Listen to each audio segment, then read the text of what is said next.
There's always something to work on. I really wish you all had heard the show before the show because this has been quite an interesting conversation with author Seth Sjostrom. Seth, you're just amazing. And you Um, make look at your book. He's written 16 books. He has all of these, he calls himself a serial entrepreneur. He has all of these other things that he's doing. Plus, tonight you're going to get to see book trailers. Many authors would love to have book trailers, but they don't know what to do, how to get it done, or it can be kind of pricey. But Seth decided to do it himself, and they are amazing. Seth, I really am thrilled that you took the time to join us this evening on Authors in Conversation. Thank you, Pamela. I'm happy to be here. Seth is one of the 150 authors who will be a part of the Sunshine State Books Festival, which will take place here in Gainesville, Florida, not September, January of 2023, January 27th and 28th.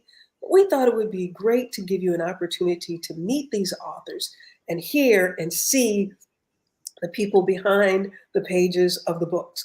Seth has been writing for about 10 years, but managed to crank out 16 books. Yes. How in the world you do that? Uh, the truth is, part of it, there's just so many stories in my head. So I'm constantly working on a story or four. And behind those stories, I have notebooks of other stories that I'm outlining and I'm getting ready. But there was a few years ago, I decided that I really wanted to make book writing and everything that goes with book writing part of my job. So it's now part of my business. So I can schedule in time to write. I schedule in time to do book marketing, whatever it takes. It's an official part of my adult job is to write books and work on them. Well, not just writing them, but to do all of this marketing because it's been said that the easy part is writing the book. It's much I agree. easier than marketing or actually getting it published. I can testify to that. I've written a book, The Art of Forgiveness, and boy, oh boy, I've had my journey of forgiveness and trials and tribulations during this book. Let me tell you. I think I could use some of those tips because there's a lot of like channeling and centering and relaxation from what I could tell from your book. And as we're trying to get our books launched and things, we need those times to kind of rein ourselves in a little bit and have some focus. Yeah, maybe I need to write one specifically for authors. I really did think about I need to write a book about writing a book Yeah. because this has been a process. Whew. My big sister Frances Poe in Harvest, Alabama is watching. Thank you for watching, Frances. And Davis, Louise McKinney, they're watching. Let me tell you, Seth, you've written from Santa Claus to wars to romances. And I've talked to authors, and generally, they kind of stay in some kind of genre. But yeah, let me just I want to show everybody your one of your trailers that you made. Tell us about how you come up with these videos that you've made for all of your books. And oh, by the way, what you see behind him, he made wallpaper out of the cover of his books. So that's what's behind him.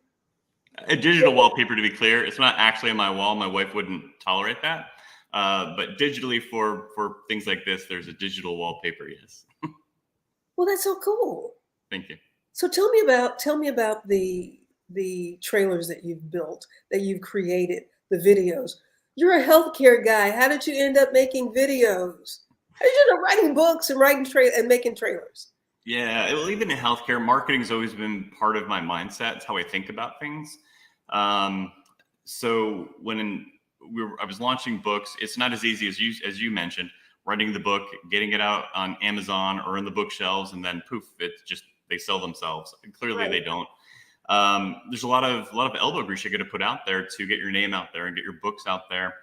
And in I sell in multiple different parts of the country. In some places like Washington State, the independent bookstore is almost gone. It's even harder. It's hard to find brick and mortar bookstores. So I would launch a book at amazing places, by the way. I adore the coffee shops and the wineries and things that I've been able to launch books in. It's been a blast, and there's some super sweet people that we work with. But the truth is, they're coffee shops and wineries. They're not bookshops. So folks would come in for their latte, and they'd be like, well, what's the guy doing over in the corner behind a pile of books? So I had the idea, as well as with social media, Instagram and Twitter and all those things, putting things in motion a little bit. So yeah, I could have a sign, but how much cooler would it be if while they're waiting in line for their latte or while they're flipping through Instagram or Twitter, that they see a little vignette of my story, so they get an idea what the book's all about. So I just started experimenting. My first trailer is actually hilarious. If anybody who made the video, they'd pass out at how I created it, because I literally just took stills and graphic layovers, and I put it in a PowerPoint slide deck that you can put in motion, and you can save it as a video format. And that was my first trailer. I think I did that for my first two, and I realized, all right, they're cute and all, I got to step up my game.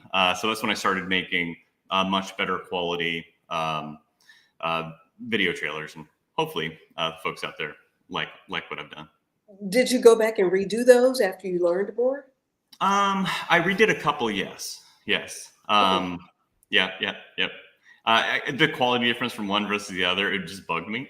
So I went back and redid them. I actually did that with an entire book series. My very, very first book, Blood in the Snow.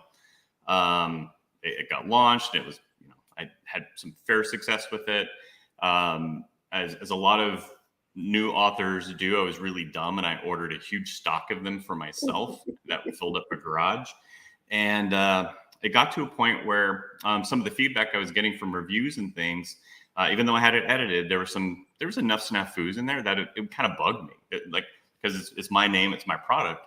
So when I revised that book, I literally had thousands of copies that we get a bonfire with in my backyard. Really? Yes, I could have sold them. But I was so excited about the more polished version coming out. I didn't want to put the old version in anybody's hands anymore, so I just dumped them. So same thing with the original PowerPoint style trailer. I kind of dumped some of those too and cleaned them up a little bit. Well, even though I paid somebody to edit my book, and then I started rereading and seeing that they had missed some things, and then the person said to me, "Do you think you're going to publish a perfect book?" Well, I don't want glaring errors. That's why I paid somebody to look at it. Yeah. So it's been a challenge. But look, I want people to see this trailer. This is your recent book, Letters from Santa. Yes. How appropriate this time of year. Let's take a look.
So Seth, Yes. tell us how you went from Letters from Santa, and this is a children's book. Yes. 100%. Well, you never know. To this one.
Seth.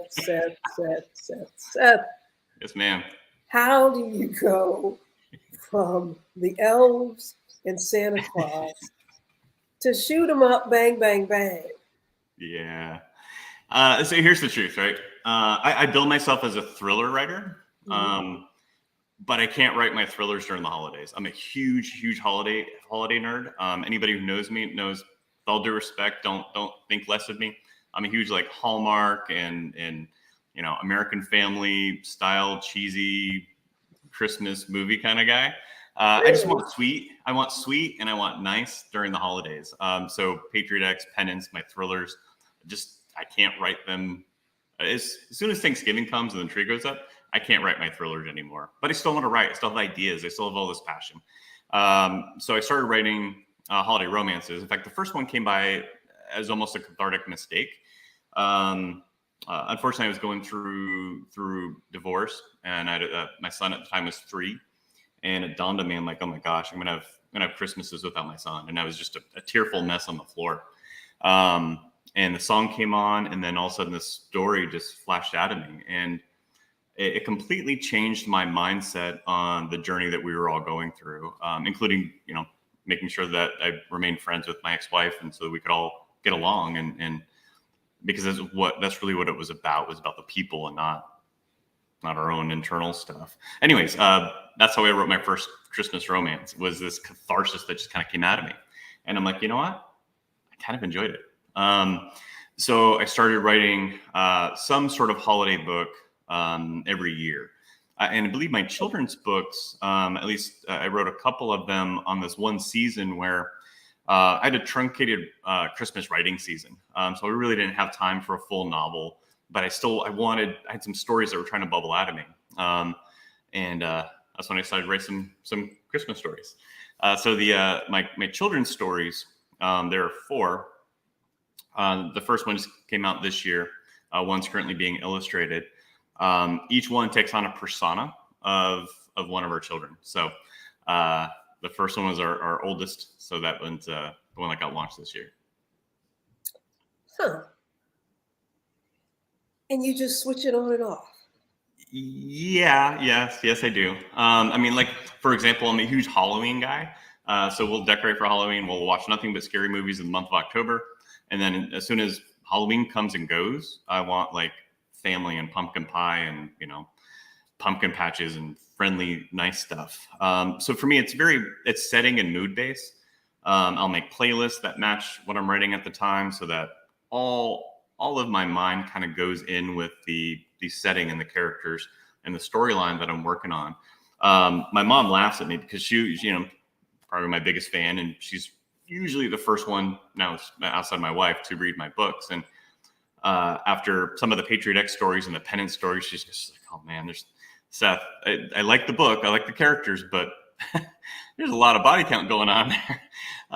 And then my Sweet Christmas ones come out, and she goes, oh, okay, you're fine. You're doing okay. You got that side too. So I guess it keeps me in balance. I do write some pretty hard hitting stuff in Patriot X and Penance. But I do really enjoy diving into kind of the more tranquil and sweeter stories that were my Christmas stories. And then launching this spring will be my first Beach House mystery series and book, Trouble on Treasure Island. And that has that a little bit more of that sweeter, lighter vibe, even though there's murder and mayhem going on. It's not quite the shoot 'em up stuff that Patriot X and Penance had. That's your version of sweeter. Yes, ma'am. Okay, so let's look at this trailer. This is the Toy Story. Tell us about the Toy Story. Yeah, so the toy store. The toy store. My wife makes. She loves making board games. So she has a very gaming mind. So the toy store was a little bit of an homage to her and the way her mind thinks. So I kind of inserted her likeness a bit into one of my stories. All right, let's see.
really good. Thank you. That's very impressive for somebody who says that they didn't know how to do this from the beginning. Not a clue. So any of your characters, like anybody from the Patriot crossover into one of these other stories? Do you have characters that cross over? That's a good question. I did have one book crossover so far, and that was my very first series, what I affectionately call the Blood series. I think my mom prefers it when I call it the Sean Kendall series. There were a couple of characters from that series that crossed over with my Dark Chase characters in Dark Chase Dead Run. And it was kind of a lot of fun. The setting was very similar. They were kind of in the same. Actually, they were in the same town. And I'm like, you know what? I needed I needed their skill set. So why don't I bring them in for a brief little spin? And it was so funny because it was years since I had written that story. So to dive What back, did you need them to do, Seth?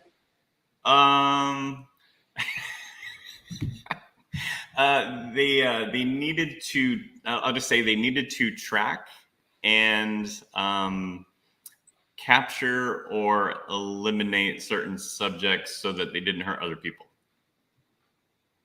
I'll leave it at that. Okay. What book You is gotta read that? the book. What book is that again? That was Dark Chase Dead Run, which is the follow-on to Dark Chase. Those are my my paranormal FBI thrillers. Dark Chase Dead Run. Yeah. Okay. Let's see here. Let's see. That's a fun video. Dark Chase Dead Run.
Dark Chase Dead Run.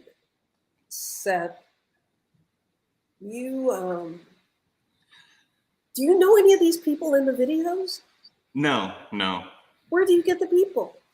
So I have to invest in a lot of video stock subscriptions, footage. So you can buy them per clip, or you can purchase subscriptions to be able to use them for these purposes.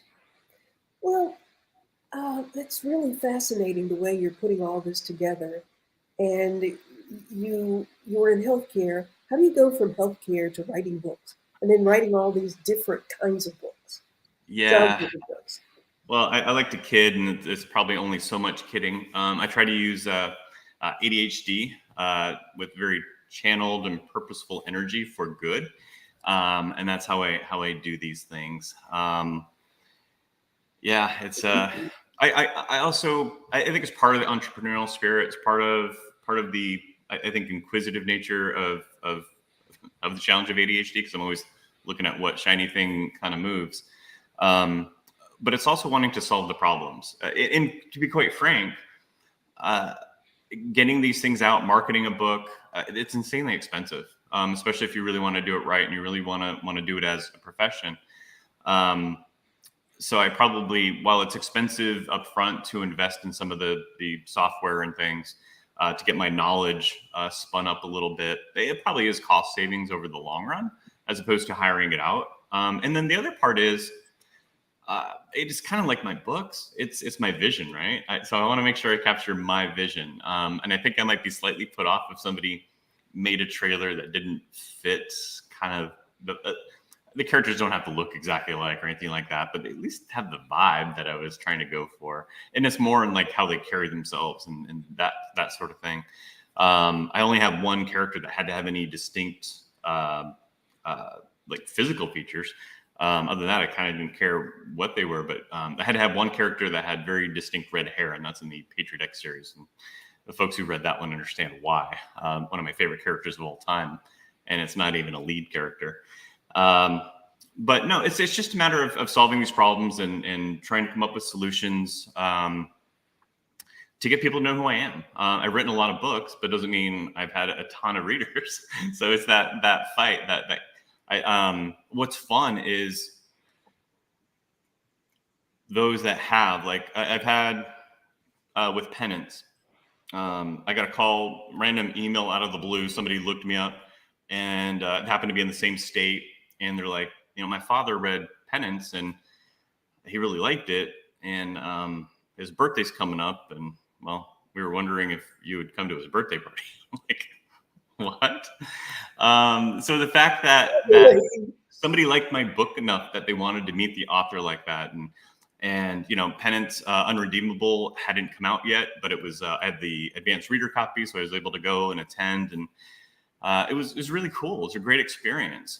Patriot X, same thing. I'll get people so passionate about it that they've invited me to, bourbon and cigars. I mean, I smoke cigars, but I'm like, yeah, I'll go meet with you and talk about the book and about the stories, and fun things like that happen. I'm sure it happens to other writers as well. It's part of the fun. I think it's what keeps us going.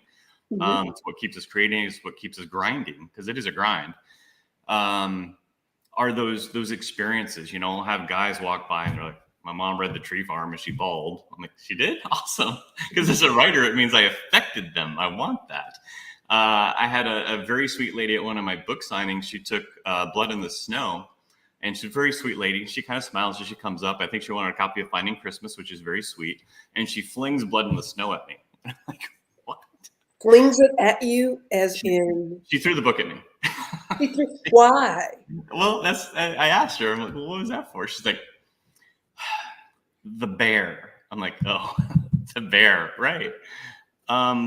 Well, like, you understand, it's just fiction, right? She's like, oh, I don't know, how could you? I'm like, okay, just let's say I was in the book, I wouldn't be that guy. I'd be the guy trying to chase that guy, right? So it was just this funny experience. She was so appalled that part was in the book, and I'm like, well, honestly, I really wanted you to hate the bad guy, and clearly you do. So I did my job. Hey, Seth. Yes. What writer would you want to come to your birthday party? Ooh, that's a great question. I'll cheat. Can I cheat? It's your answer. Is it cheating? It's my answer. Yeah. I have lots of writers that are Brad Thor, Vince Flynn, guys like that. I really enjoy their books. But if I could have any writer come to my birthday party, it would be Taylor Sheridan. Do you know who Taylor Sheridan is? Sorry. No, he's a screenwriter for like Yellowstone, Justified, and several other. He's a screenwriter, not necessarily a book writer. Mm-hmm. And I just love the complexity of the worlds that he builds, and the characters, and there's so many moving parts and dynamics, and they're all either infuriating or create immense passion. Good and bad, and I really like that. I like the fact that he's able to pluck all those different emotional strings and weave out this very complex storyline. I just find that fascinating. It gives me somebody to look up to. Obviously, a novel's a little bit more contained than a long-running television series, but it's I'm impressed with his ability to weave so many things into a cohesive story like that. What about a writer like Quentin Tarantino? He's quirky. I'll give him that. No, not for him to come to your birthday party. But what are your thoughts? I mean, you talk about, like, is he on somebody's sofa right now getting therapy? I don't know. See, he's on the other side. Like, I don't know. I'm not a huge fan. Okay. I like a little bit more sane, I think. It's It's just, my stuff. his stuff is just like, what? Yeah, yeah. It's a little out there. I like things that are a little bit more grounded. I mean, there are points of. So I'll give you a great example. Like even Dark Chase. So Dark Chase is this isn't like a spoiler alert or anything like that. It is what it is. It's how the book series works. Um, Even though there's a supernatural element to all the books, they are all scientifically plausible. So I like things grounded in a little bit of sanity, a little bit of truth. And I do pluck things from the headlines. A lot of Patriot X is plucked from headlines, and I just kind of play the what if game. Well, okay, that happened. What if X or Y? To kind of supplement that story. So I will steal things from headlines, and sometimes there are things that make me angry. There's some things that just make me curious, and that really becomes part of. That was really Patriot X. Patriot X was, there's a little bit of 9/11 in there, just in my heart, in my head, because I was angry about it. And some other things that came after that. It's like, is the world, is the country?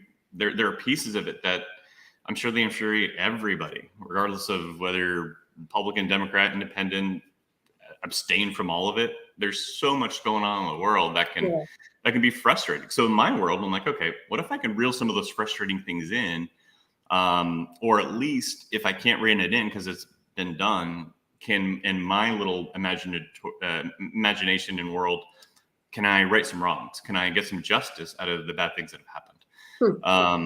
And that's kind of fun. But I do like plausibility. I like some semblance of sanity. Seth Sjostrom is one of the many authors that will be at the Sunshine State Book Festival. How have the trailers helped in selling your books? I think what they do most is they catch people that wouldn't normally,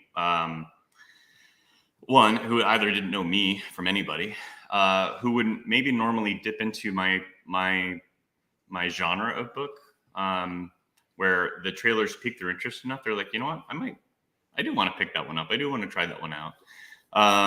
Like I said, I'll use it for events. So I'll go to, I use my monitors and the trailers at conventions, at book shows. Even if I'm doing book signing in a traditional bookstore, I'll have my trailers running. So people who went there just buy their latte at a coffee shop or buy whatever book that they were on the shelves that they were thinking of. If my trailers can catch their eye and go, that was really interesting. I want to know more about that. Yeah. That's a lot of fun. I was at a convention, last weekend, and same thing happened. The people that were there, they were just setting up their own booth, and they were like, by the time I showed up after coffee, they're like, we were watching your trailers, and we got to get your books. So it's a lot of fun. Yeah. Yes. Well, I wonder. I remember when I was in the 4th grade, and I got my weekly reader that I was always so excited to get. And there was an article in the weekly reader that said there would come a day that every recording artist would have to have a music video. And I thought, that's weird. Do you think that same thing is going to happen with books? I think so. I think it's hard to tap readership these days. So like Brad Thor is always going to sell books to the Brad Thor fans. But how does the next Brad Thor get found and come out? You got to find something to hook them. So nobody knows most people don't know who Seth Sjostrom is. And I'm okay with that, right? But if my trailers can be that hook, that be that little point of interest that draws them in, that they give one of my books a chance, and hopefully they fall in love with my characters. They fall in love with the storyline. That's a lot of fun. Well, we're going to look at one more of your trailers before we go. Tell us about this one, A Holiday. Okay. The Nativity. Yeah. So the Nativity, there's a lot of... Sorry, we'll get to talk later. Okay.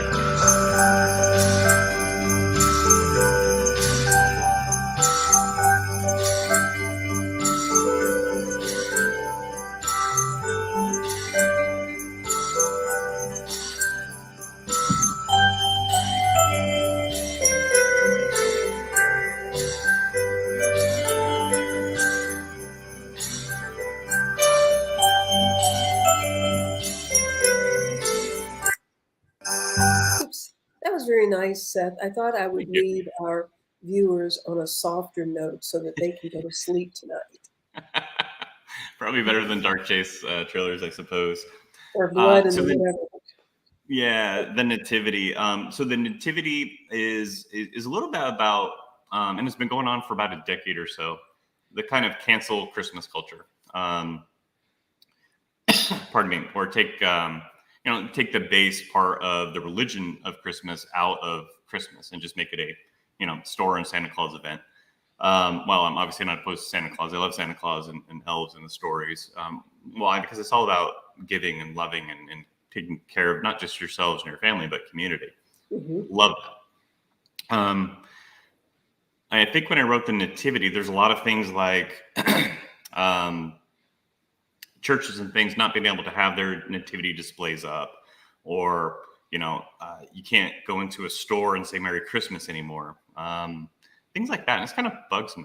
And it's not that I'm naive to other cultures and other religions. It's not. Regardless of what religion you are, if it's your special day and you want to greet me in that, I'm blessed. Thank you.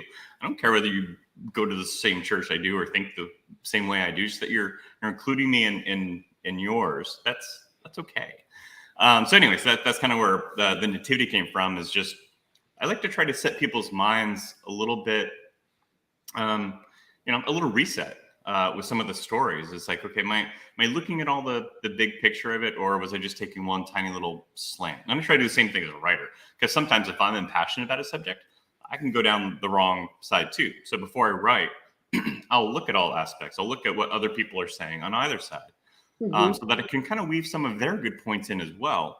But can we all come to some common ground and understanding at the end of the story? And in my happy little world, they do. Clearly, in ours, we got a little work to do. But I like happy endings whenever they're possible. Seth, this has been quite fascinating. My big sister Frances posts that she liked the Christmas book. Thank you. Maybe she'll get one or two. That's what this is all about, right? Yes, ma'am. This has been very enjoyable and very enlightening. And I need to do a book trailer for The Art of Forgiveness. Maybe you can coach me. I'll be glad to coach you. On Give me how a to call, do give it. me an email, and we'll get on a Zoom call or something, and we'll walk through it a little bit. Well, that's very kind of you. I really appreciate that. I'm happy to. Pamela, this has been a joy. Thank you so much for having me on. Yeah, I've so enjoyed seeing all of your book trailers and hearing how they came about and your stories. So thank you for what you're doing. Continue the great work. And I look forward to seeing you in person in January 27th and 28th.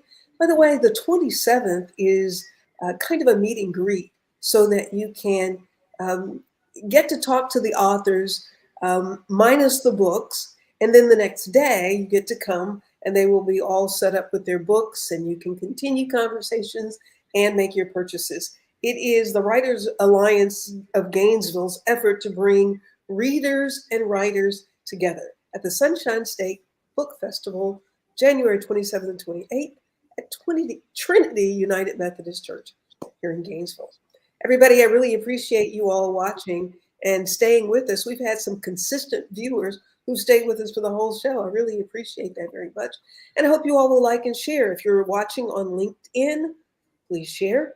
If you're on YouTube, please subscribe so that you can be notified when we have other great interviews that you'll like to watch. And of course, on Facebook, make sure you like and share. Until next time, I'm Pamela Marshall at the Wellness Radio TV and at the Wellness Radio TV podcast. Remember, there is healing at the well. Make it a fantastic moment. We'll see you next time.